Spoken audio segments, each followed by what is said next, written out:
Hello and welcome back to another episode of the Life After SAE Podcast, which is in English this time, for the very first time. And I'm here with my quite beautiful co-host, Mr. Kurt Jonathan Engert. How are you doing, mate?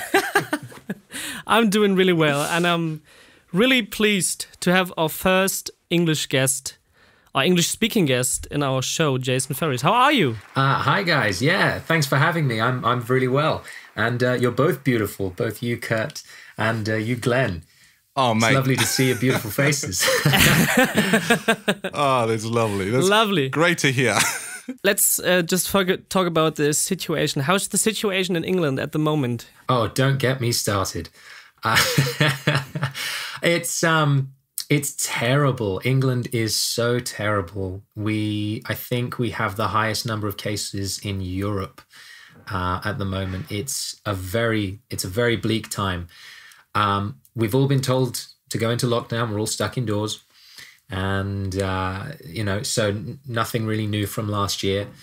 And we're very keen. We've got the Oxford vaccine has been introduced, as well as the Pfizer and AstraZeneca. So, we are rolling out the vaccine. And with luck, hopefully, touch wood, we will be back to some sort of normal soon. How's Germany? How is it for you guys? Well, as far as I can tell, I'm working here from home for 1 year now. And mate, I'm going crazy at this point, right? Oh, I can bet. It's lockdown here, right? And I can't meet no one. I'm spending all day here in this very small room. And, oh man, it's so annoying, really. It's just not the same as it was before. It's just like sitting at home and you can't do other things. Yeah, but we all have our jobs to do. So let's move on and talk about that. In the beginning of every podcast, the guest needs to do a little bit of introduction to himself with the 3 big questions. Jason, yes. I would like to know who you are, what your job is, and why is that your job? Oh, okay. Oh, wow. Really big questions. Really, really big questions. Okay, so who I am, I'm Jason Farries. And my job, I would define myself as actor, director. So why am I doing that job? The easy answer is to say that I've always been an actor. I've always been into acting and performance. But the harder question is, why did I transition into directing as well? And there's a long story and a short story. The short story is that it opened up more opportunities for me. And I discovered that I actually really enjoy overviewing a project and creating something myself, having the control to tell a story in my vision. So, but the long story is that I needed to go to university, and me and my father had a compromise where I went to film school. Okay. So, it had its pros and it had its compromises. Gotcha. All right, that sounds very interesting. So maybe let's start and talk about your acting career. I think you started acting in 2010. Is that correct? Yeah. Oh God. Back in the day. When I really think about it, I could have been acting since I was, like 6. Right. If I was classing, really tiny school plays. Wow. I think I've always had a bit of a love for just being a bit of a performer. But let me see. Officially, I would say I properly started professional acting when I was 17. I was 17. So that was 7 years ago, 2013? 2013. Yeah. So, it's, nearly 8 years that I've been on the ball trying to make a go of, out of a living of this. And it's been a good 8 years, to be fair. I've had some real high points and some real low points as well, but the high points outweigh the low points. Fair enough, yeah. Sounds good. So, and you studied that, right? I think from 2012 to 14, that's what I found on the internet. And, yeah. Oh man, you guys have done your research. I love it all the time. Of course. I love it. Did some research. Yeah. Did some research. No, I did. I was in Stratford upon Avon, which is the home of Shakespeare himself. Right. Yes. So, yeah. Oh. So big deal. which was really cool. Yeah, and I've done a few Shakespeares, but it really helped being in the heart of it all and being able to, because they are so connected to Shakespeare and all of his plays that if you just go around the town, you will see references to Shakespeare's work everywhere. And it's beautiful. It's beautiful as well. So I really enjoyed studying there. Oh, okay. So how hard is it to act a Shakespearean play? Because I know for a fact there's a certain play, I don't know the name of it right now, where there's, for instance, a male character playing a female character who's then acting as a male character again. How weird is that? Have you ever tried that? I mean, I think that particular play that you're referring to is Twelfth Night, which is, back in the day, women weren't allowed to be actors. Mm-hmm. And so men would play female parts. And in Twelfth Night, the lead female character disguises herself as a man in order to trick the main male character into thinking that she's her brother. So yeah, it's a man playing a woman playing a man. That is twisted.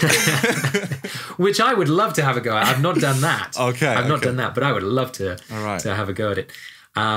But to answer your actual question, is it difficult?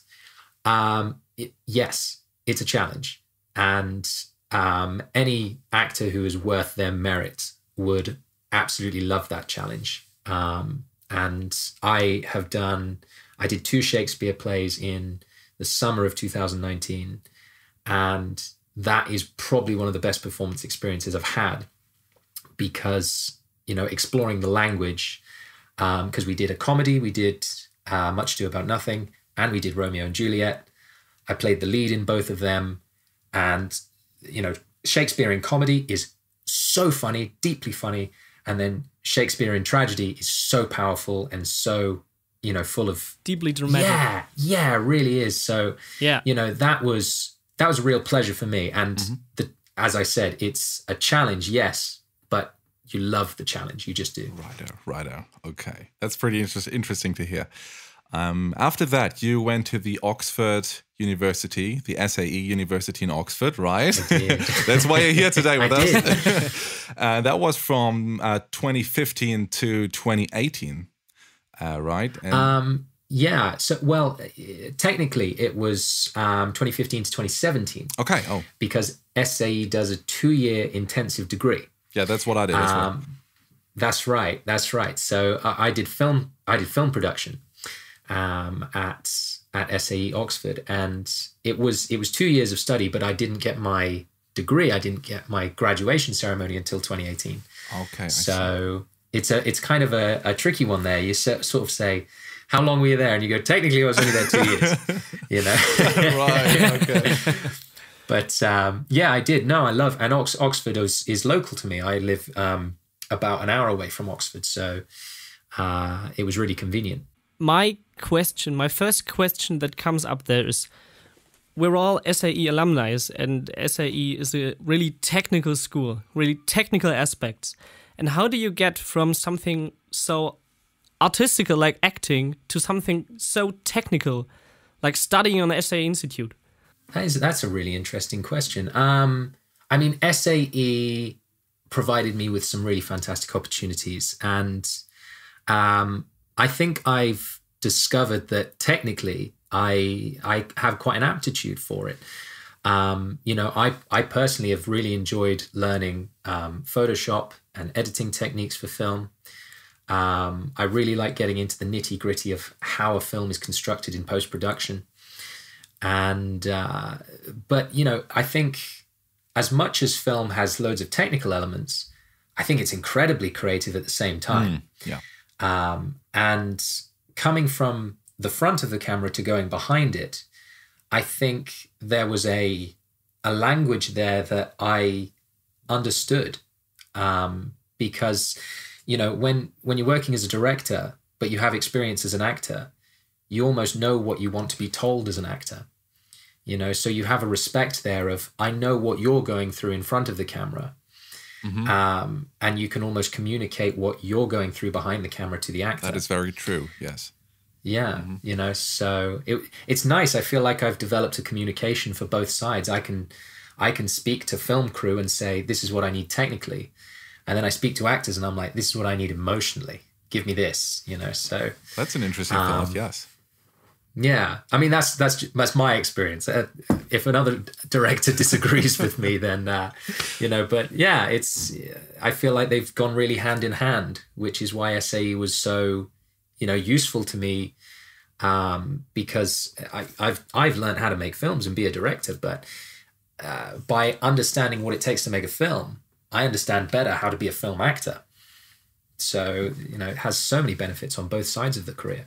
So don't say interfere, did it improve your acting? Did it improve your way you can communicate with yourself? Oh, definitely. God, I mean, in so many ways as well, so I would say that the two main ways it improved my acting and my acting career is I understood how to interact with the camera better. And I understood where is a microphone? Where is it? How is it placed on me? How's it going to hear me?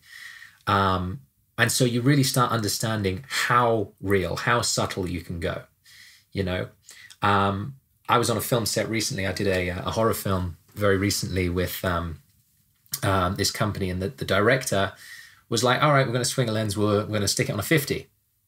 And because of my, because of working with cameras, I was like, I know what this is. And I said to him, framing there, and I sort of went, head and shoulders. And the DOP looked at me and was like, you got it. That's exactly my guy, yeah. Right there. How can he know that? How I think they really loved that. And, by doing that, I was like, okay, so actually I don't need to do all that much with my hands and everything. I can just put it all in my eyes and my face, because I knew what kind of shot we were in. Super interesting. And then the other benefit is, of course, we do a lot of self-tape auditions now. We do a lot of, you film your audition and then you send it off.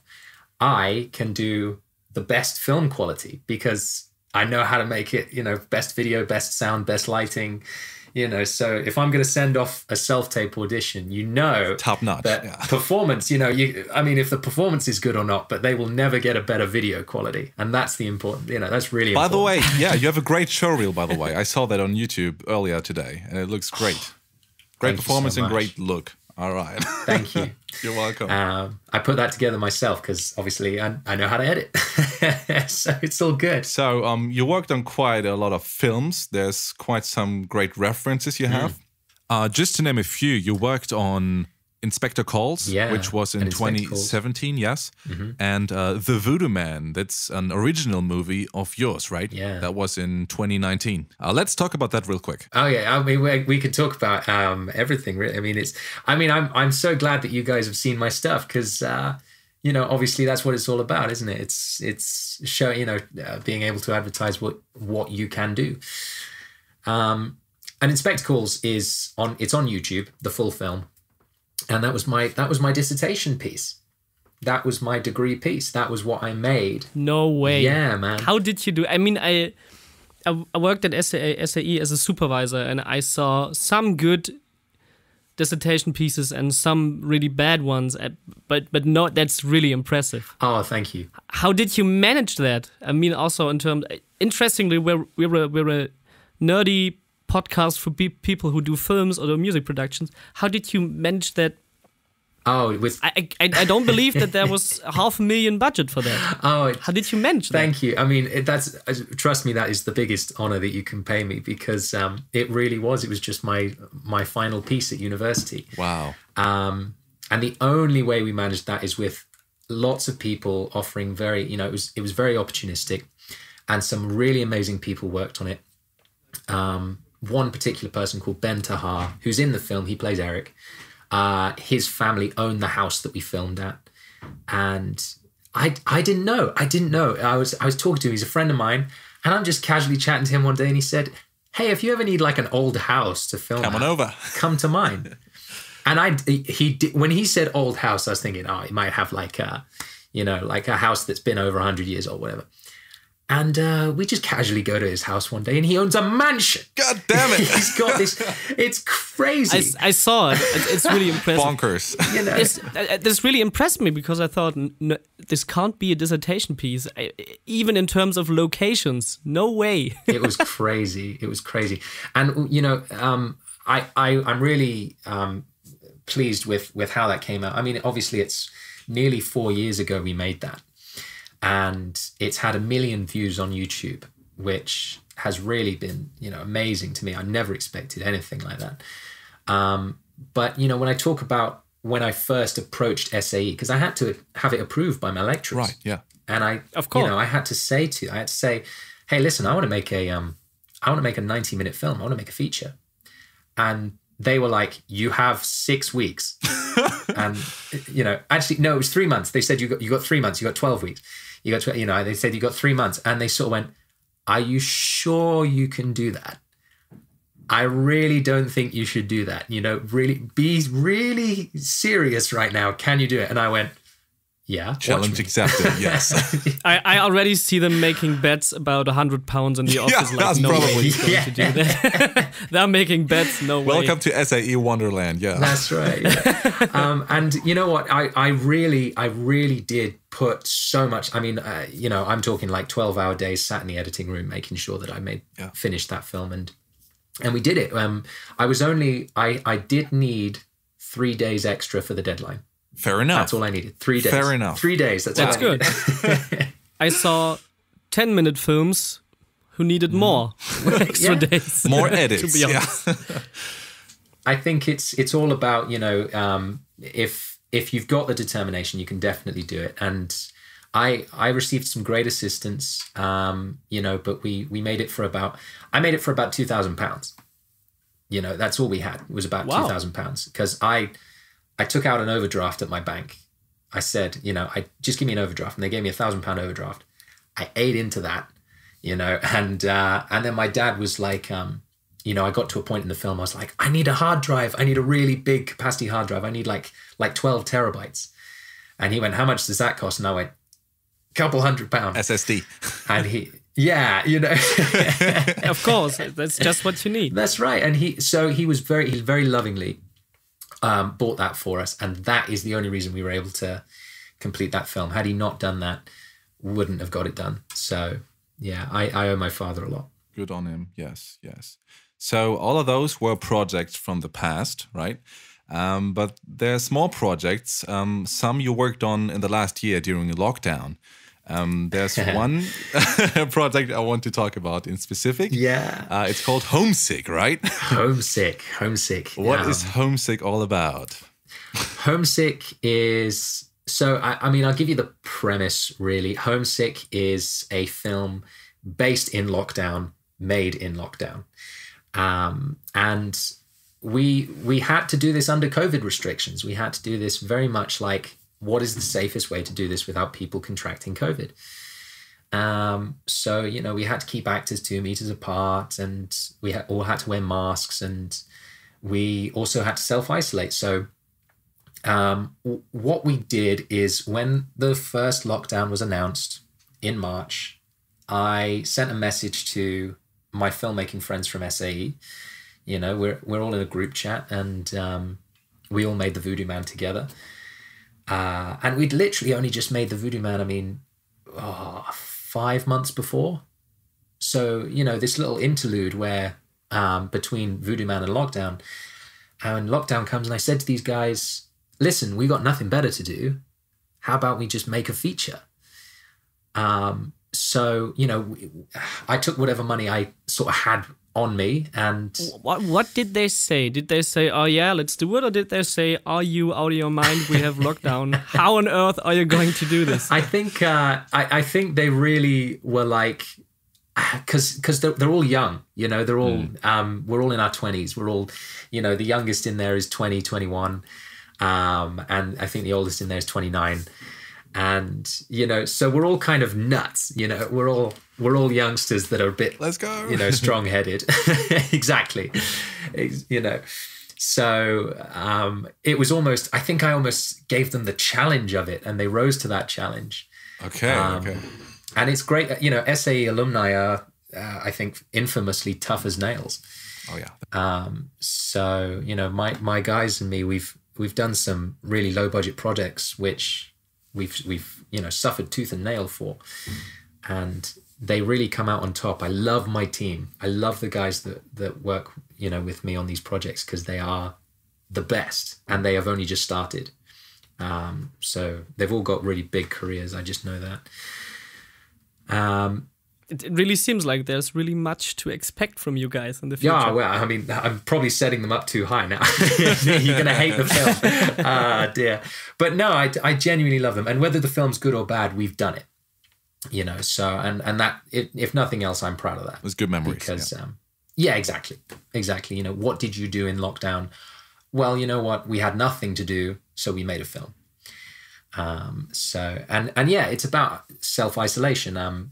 A student comes home from university, he has to self-isolate because of lockdown, and he's all alone. He's by himself.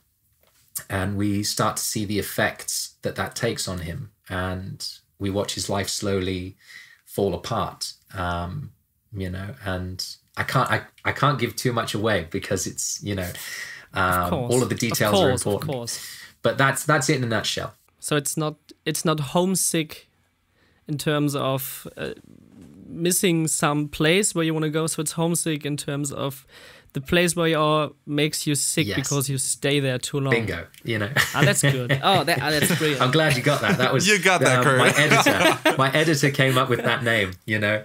I bet Glen knew this from the beginning, and I took like 20 minutes, like always, until I was like, mate, that light bulb moment. I'm slow. Oh, good. I really think that, you know, because we had this moment where we were sat filming and we didn't have a title. I think the working title was Quarantine, which is, you know, basic, boring. Trigger. But it was never going to stick. It was never going to stick. And then my editor... Also, there's a horrible horror movie called Quarantine already. There you go. So it's not even like we could, you know, stick with that. It'd get overrun by something else. But my editor was sat there and we had a filming day and he sat and went, what about Homesick? And I just looked at him like, you're a genius. You are literally the smartest person in the universe. Simple as that, yeah. So yeah, and that's how it got the name. He's very good. I'm wondering, have you been just the DOP of the whole thing, or have you also been acting within the movie? So I didn't DP this. Callum John DP'd. I directed and I act in it. Because, you know, again, COVID restrictions, we kept it to a minimum. We had 10 crew members working on this, including myself. So we all got in a house together, and for 2 weeks, we lived together, and we decided no one in or out. Any actors that we did bring in, they were kept at a distance. They had their own safe space. So, you know, you don't know who you're going to be able to rely on in terms of actors. So obviously putting myself in there was just for the sake of ease. You know, I feel like the part is a very generic part that any good actor we could have got would have played it very well. But because of COVID restrictions, we wanted to limit the amount of people working on it. So really makes sense. Yeah, exactly. You know, it all fits in the logic. And because we had zero budget as well, you know, everyone worked for food. Everyone. And I think everyone was happy to do it just because we're all good friends, and we made some memories together, as you said, Kurt. Yes. So is there a release date you can tell us? Release date, we are looking at March 23rd, 2021. So March 21, and the plan is that it will go on Amazon Prime. So I think you have Amazon Prime in Germany. Yes, we do. Yeah. Great. We do. Great. We do. So you'll be able to watch it. It'll be, you know, we want to set it up so that it's accessible. So it'll probably be free for anyone who has Prime. Jason, what you can do is you can send us the link of the Amazon Prime thing where you can watch the movie, and we put it in the show notes. When it's released. Right? Yeah, when it's released. Yeah, and then people can watch it. I'll send you the link because we are working on a trailer at the moment. So the trailer should land on YouTube and on my Instagram and stuff. That'll probably land this week. So in the next few days. You can have an insight into how it looks and everything that we've been working on for the past 8-9 months. I have a question for most of our listeners are SAE alumni, and there are quite a few filmmakers under them. how do you put a movie onto Amazon Prime? How do you pitch it to Amazon? So Amazon Prime do a really great deal with filmmakers. If you want to do it yourself, you can act as your own distributor. So if you're going independently, it means that you have to make sure that all the format and legalities of it are correct. So there's a long checklist to go through, but you upload your film to them and they go through an approval process. And as long as you've checked all the boxes and you've made sure your film is all the correct format, they can upload it for you and you can decide if it's a film that people pay for or if it's a film that is free for Prime viewers. That's different from Netflix, isn't it? Yeah, well, Netflix, because you can go through a distributor and they'll put it on Amazon Prime for you. But Netflix, I believe, would need, if it's a popular film, they're going to ask to use it and they'll probably give you a contract with a certain amount of money to do it with.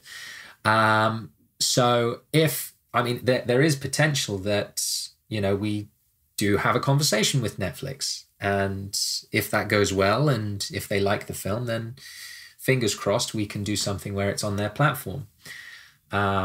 But if nothing else, I feel like Amazon Prime is the way to go, certainly for the scale of the film that it is. And, just, again, making it accessible because we really want the European market and the American market and the Australian market to see this. And, that's where Amazon Prime Why the Australian market, though?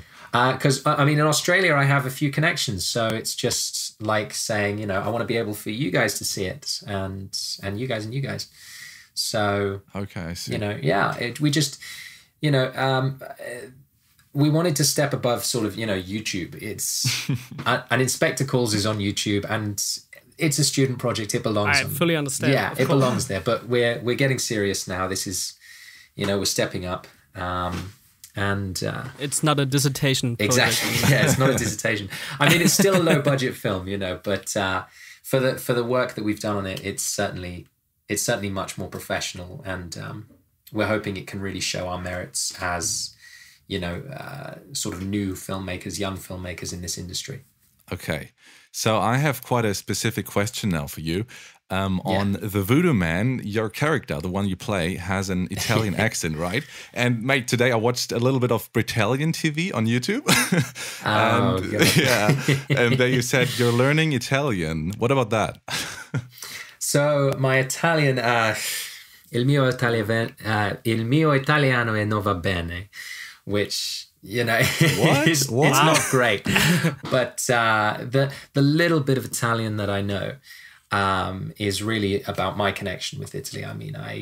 I went to Italy for 6 months on a theatre tour, and ever since then I've fallen in love with it. And I think I'm still in the process of learning and taking up the language, but I think the English, certainly the English in particular, suffer from monolingualism. We have one language and that's all we know. And that's it. Yeah. And, you have to break free of that independently. So teaching myself to try and broaden myself and become more of a person of the world. That's good. All right. That's a good thing to do. That's also, let's be honest, that's something to do during lockdown also. I know some people around me, some friends who are starting to learn languages, which is a good thing to do during lockdown. And after that, what did you do? And you can say, I learned Italian or Russian or proper English. Some people. Exactly. There is there's no negative to it. It's entirely of benefit to everyone, to other people as well, because you can communicate more. So I really do. Lockdown's tough, and if no one fancies doing it, then no one can blame you. But if you've got the time and the motivation, then do whatever you can to better yourself. Why not? Really good. Talking about what you do at the moment, do you have any plans for the next few years? I've got something coming up. The plan is very much keep working and keep trying to, grow and climb the ladder.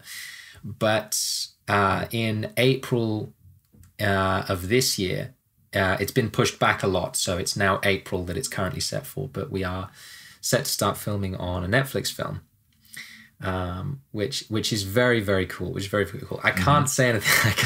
I cannot talk too much about it. And I'm sorry, but there will be a time where I can talk about it.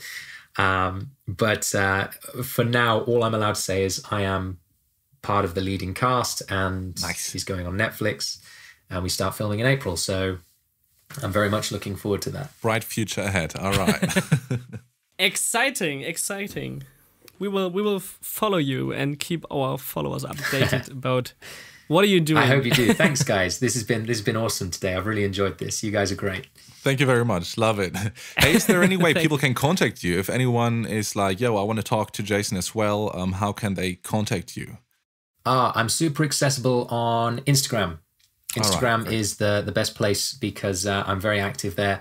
But if you're more of a Twitter user or a Facebook user, just, at my name, which is Jason Farries. And yeah, you'll find all of my social media and stuff. And I'm a very open person. If you're friendly and you have a serious question, I'm likely to, give you an answer. Great. Thank you. Amazing. We'll put that in our show notes. Maybe some people will contact you with some questions. I hope so. Coming to the end of this episode, in the episode we have always one big question. Mm-hmm. What is your number one tip for SAE alumni to become, let's say, a filmmaker, or let's become whatever you want? I mean, the advice which I live by, and my very much my motto, and what I would tell anyone, because I think it's invaluable advice, is hard work beats talent when talent doesn't work hard. Wow. And that's the best thing I can say. Perfect. Mate. Really good. That's a great motto. Really good. It's yeah, I live by it. I really do. Right, yeah. I feel that. Great. Mm-hmm. All right, mate. So, okay, yeah, I'm looking at the time right now. Our session is about to end. So let's wrap it up. Thank you very much for taking the time and having a chat with us. Our very first episode in English. Woohoo. I'm honored. Thank you so much. Thank you, guys. And to everyone listening, there's a new episode coming up in 2 weeks. We will hear you then. And have a productive week. Bye, guys. Bye, guys. Ciao.